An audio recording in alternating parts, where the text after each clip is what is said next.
ഇന്ന് പുട്ടാണ് കേട്ടോ കടി. മട്ടരി കഴുകി വൃത്തിയാക്കിയിട്ട് നമ്മൾ പൊടിച്ചെടുത്ത് വറുക്കുമല്ലോ, അതുകൊണ്ട് പുട്ടിടൂല, ആ ഒരു പുട്ടാണ് കേട്ടോ ഉള്ളത്.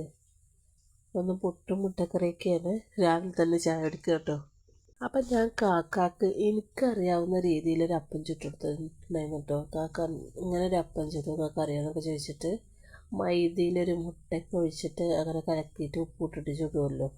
അപ്പോൾ കാക്ക പറഞ്ഞു അതിൻ്റെ ഉള്ളിൽ തേങ്ങയും പഞ്ചസാരയൊക്കെ വെച്ചിട്ട് ഇങ്ങനെയാണ് ഇത് കഴിക്കുക എന്ന് പറഞ്ഞിട്ട് ഇങ്ങനെ ചെയ്തെന്നാ കേട്ടോ. കാക്ക എനിക്ക് സംഗതി നല്ല ടേസ്റ്റ് ഉണ്ടായിരുന്നു കേട്ടോ. പക്ഷെ കൂടുതൽ പഞ്ചസാര കഴിക്കാൻ പറ്റാത്തതുകൊണ്ട് ഞങ്ങൾ ആകെ കഴിക്കാൻ പറ്റൂലല്ലോ പഞ്ചസാര, അതുകൊണ്ട് ആകെ ഒന്നോ രണ്ടെണ്ണം അങ്ങനെ ഉണ്ടാക്കിയെന്നുള്ളൂ. അപ്പോൾ ഉച്ചത്തേക്ക് ഇതാ ആംപ്ലേറ്റ് ഉണ്ടാക്കുന്നുണ്ട്. കാക്കക്ക് ഇങ്ങനെയാണ് കേട്ടോ ഇഷ്ടം, ഉള്ളിയൊന്നും ഇടാതെ. ഈ ഒരു ഇത് പൊരിച്ചത് കാക്കക്ക് നല്ല ഇഷ്ടമായിരുന്നു കേട്ടോ, സോയാബീൻ പൊരിച്ചത്. അതിൽ ഞാൻ കുറച്ച് നാരങ്ങ നീര് പിഴിഞ്ഞിരുന്നു, പിന്നെ മഞ്ഞൾപ്പൊടി, മുളക് പൊടി, മറ്റേ ഇതൊക്കെ തന്നെ കേട്ടോ, ബീഫ് മസാല എന്തൊക്കെ ഇട്ടിരുന്നുള്ളൂ. വെറുതെ അങ്ങനെ വേപ്പില ഇട്ട് പൊരിച്ചതായിരുന്നു. അങ്ങനെ ചോറൊക്കെ തിന്ന് പിന്നെ രാത്രിക്ക് ഞാനൊരു അപ്പം ഉണ്ടാക്കിയിരുന്നു കേട്ടോ. അതാണ് കേട്ടോ കട്ടിയപ്പം.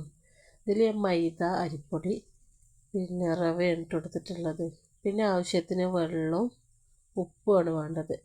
ഇത് കുറച്ച് വെല്ലുള്ളിയും ചെറിയുള്ളിയും ഇഞ്ചിയും കൂടെ ചെറുതായിട്ട് അരിഞ്ഞെടുത്തതാണ് കേട്ടോ. അത് അതിലേക്ക് ഇട്ട് കൊടുക്കണം.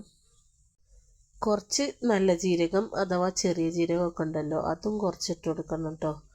പിന്നെ വെള്ളം ഒഴിച്ചിട്ട് ഇങ്ങനെ നന്നായിട്ട് ഇളക്കിയെടുക്കുക. ഇനി ഇഞ്ചിയും വെല്ലുള്ളിയൊന്നും ഇട്ടിട്ടില്ലെങ്കിൽ തേങ്ങ ഇട്ടിട്ടും ഉണ്ടാക്കാം കേട്ടോ. അപ്പോൾ അതിന് വേറൊരു ടേസ്റ്റ്, ഇതിന് വേറൊരു ടേസ്റ്റ് കേട്ടോ.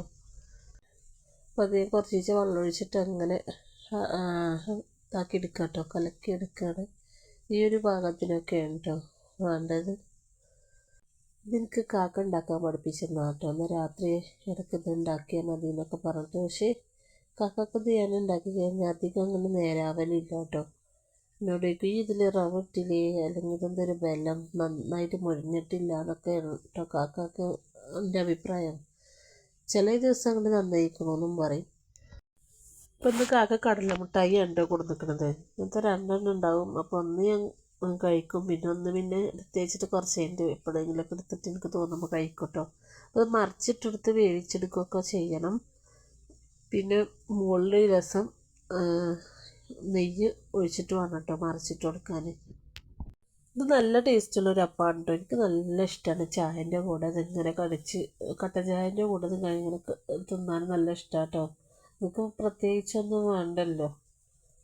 അപ്പോൾ വീഡിയോ ഇഷ്ടമാവുകയാണെന്നുണ്ടെങ്കിൽ എല്ലാവരും ഒരു ലൈക്ക് കൊടുക്കണേ. എന്തെങ്കിലുമൊക്കെ